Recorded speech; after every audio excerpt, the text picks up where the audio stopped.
வணக்கம்.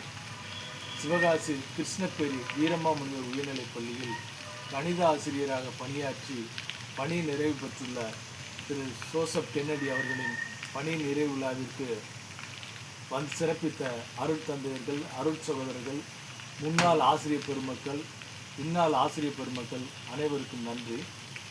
இன்றைக்கு தமிழ்நாட்டில் 2026 சட்டமன்ற தேர்தல் ஆளுங்கட்சி அணி, எதிர்கட்சி அணி, மூன்றாவது அணி, நான்காவது அணி, ஐந்தாவது அணி என பரபரப்பாக மக்களை சந்திச்சுக்கிட்டு இருக்க இந்த வேளையில் ஐபிஎல்ல சென்னை அணி, டெல்லி அணி, மும்பை அணி என கிரிக்கெட் போட்டிகள் விறுவிறுப்பாக நடந்து கொண்டு இருக்கின்ற இந்த சூழ்நிலையில் எங்களது ஆசிரியர் அணியை சந்திக்க வைத்த இந்த வாய்ப்பினை ஏற்படுத்தி கொடுத்த இந்த ஆசிரியர் பெருமக்களுக்கு நன்றி.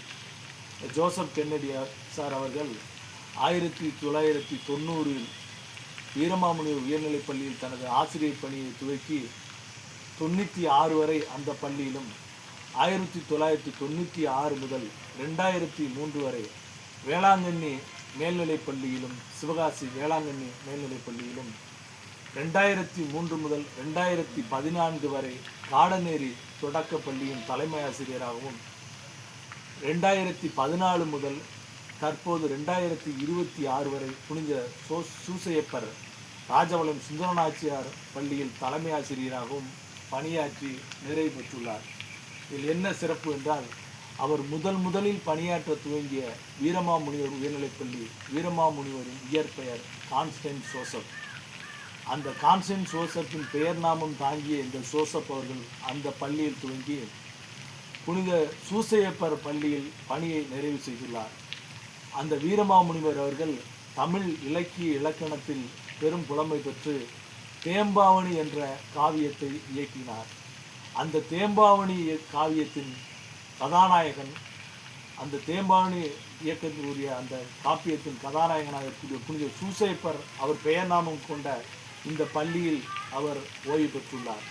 ஆக ஜோசப் என்ற பெயர் நாமம் கொண்ட அந்த பள்ளியில் துவங்கி அந்த ஜோசப் அவர்களால் இயற்றப்பட்ட தேம்பாவணியின் கதாநாயகனுடைய சூசையப்பர் பள்ளியில் பணியை நிறைவு செய்துள்ளார் என்பது சிறப்பு.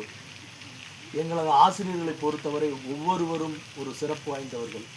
அதில் ஜோசப் கென்னடி சார் அவர்கள் அன்றைய காலகட்டத்தில் 90 முதல் 2000 வரையான கிறிஸ்துவ பள்ளிகளில் YCS/YSM என்ற இளம் கிறிஸ்தவ இளம் மாணவர் இயக்கம் என்ற அமைப்பு இருந்தது. அந்நாட்களில் 90-92களில் என்னை மாணவர் இயக்கத்தில் இணைத்து மாவட்ட அளவிலான தலைவராக மதுரையில் நடைபெற்ற அந்த கருத்தரங்கில் தேர்ந்தெடுக்கப்பட்டேன். அந்த அமைப்பிற்கு என்னை கொண்டு சென்றவர் ஜோசப் கென்னடி அவர்கள். ஆண்டுக்கு 2-3 முறை அந்த கூட்டங்கள், கருத்தரங்கள் நடைபெறும்.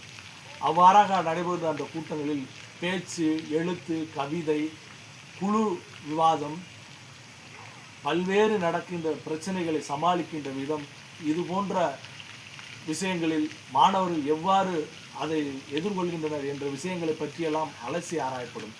அவ்வாறான நிகழ்ச்சிகளில் தொடர்ந்து பங்கேற்றதன் மூலம் அந்த தலைமை பண்புகளை வளர்க்கக்கூடிய வாய்ப்பாக எனக்கு அமைந்தது. அதற்கப்புறம் 92-94 மதுரை மறைமாவட்டத்தின் தலைவராக தேர்ந்தெடுக்கப்பட்டு 94 சிவகங்கையில் மண்டல அளவிலான மாணவர்களின் தலைவராக தேர்ந்தெடுக்கப்பட்டேன். டெக்கோம், த லீடர் ஆஃப் டெக்கோம் மெம்பர்ஸ் என்று அழைக்கப்படும் மறைமாவட்ட அளவிலான மண்டல அளவிலான தலைவராக தேர்ந்தெடுக்கப்பட்டேன். இதற்கெல்லாம் இதை குறிப்பிடும் காரணம் இது எனது பெருமை அல்ல. இந்த அளவுக்கு என் போன்ற மாணவர்களை தலைமை பண்புக்கு வருவதற்கு ஒரு தூண்டுகோலாக விளங்கிய ஜோசப் கென்னடி சார் அவர்களுக்கான பெருமை என்பதைத்தான் இந்த வேளையில் குறிப்பிடுகின்றேன். இவ்வாறாக இவர் ஆற்றிய 36 ஆண்டுகள் ஆற்றிய இந்த ஆசிரியர் பணி நிறைவு பெறுகின்ற இந்நன்னாளில் மீண்டும் அவர் தனது எஞ்சிய காலத்தை அவருக்கு இருக்கின்ற அனுபவங்கள், சமூக நல ஆர்வம், இதையெல்லாம் வைத்து அவருடைய சமூக நலப் பணிகள் தொடர வேண்டும் என முன்னாள் மாணவர்களின் சார்பாக வேண்டிக் கொள்கிறேன். நன்றி.